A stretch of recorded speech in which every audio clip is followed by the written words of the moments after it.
Thompson's Pass, right before Valdez, Alaska.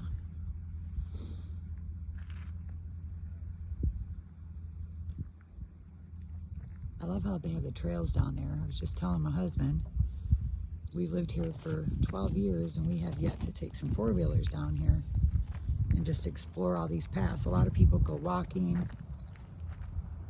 they take their campers down,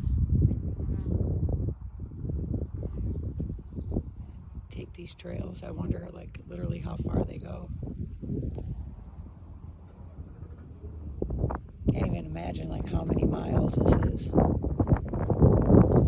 But it seems never ending. The crevasses and the glaciers and all the little natural streams, which are all basically runoff from the glaciers.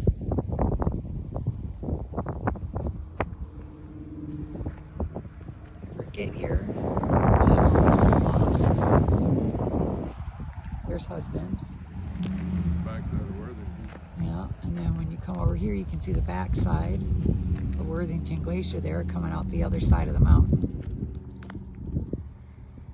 Absolutely gorgeous. Worthington Glacier. If you haven't seen it, it's a bucket list item. Say bye, babe. Bye.